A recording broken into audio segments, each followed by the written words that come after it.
When a molten metal solidifies, the atoms arrange themselves into definite patterns called crystal structures. The two most common crystal structures in metals are body-centered cubic and face-centered cubic. These crystal structures grow uniformly in all directions within each developing crystal. As the metal cools, these crystals are confined by the adjacent developing crystals, forming grains. The line of intersection between grains is called a grain boundary. Because the grains form independently, their crystal structures develop tilted in various directions.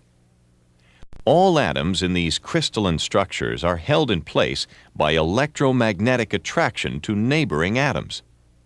If a force or load is applied to a metal, these electromagnetic bonds stretch, allowing the atoms to move slightly. When the load is removed, the bonds pull the atoms back into position. If the applied force exceeds the metal's yield strength, those electromagnetic bonds will break, causing permanent stretching or deformation. This diagram is the iron-carbon phase diagram. Let's examine how temperature and carbon content combine to provide a variety of metallurgical structures. The left-hand side of this diagram is ferrite. Ferrite is iron containing an extremely minute amount of carbon.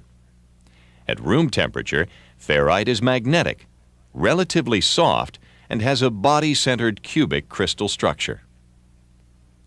At room temperature, the solid solubility, or the amount of carbon that can be dissolved in ferrite, is practically zero.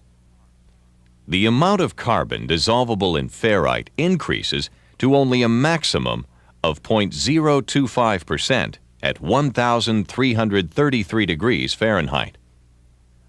When heated to 1,670 degrees Fahrenheit, ferrite's body-centered cubic crystal structure rearranges itself into a face-centered cubic structure, known as austenite.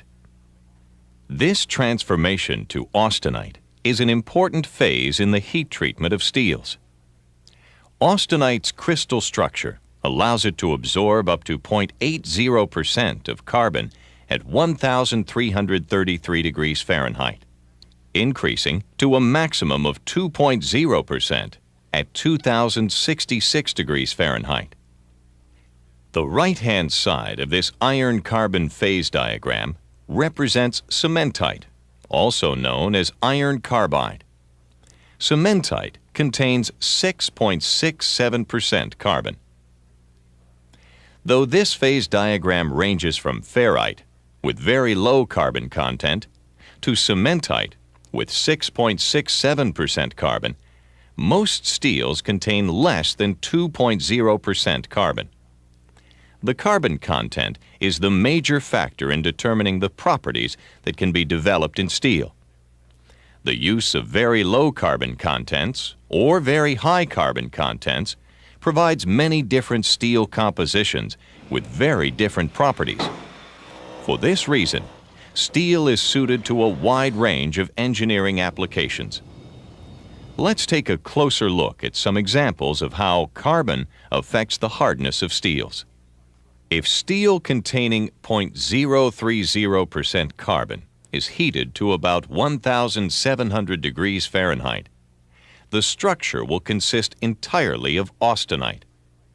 If it is then cooled slowly at about 1,650 degrees Fahrenheit, the austenite begins to transform to ferrite. As cooling continues, more and more ferrite is formed, until at 1,333 degrees Fahrenheit, the remaining austenite transforms completely.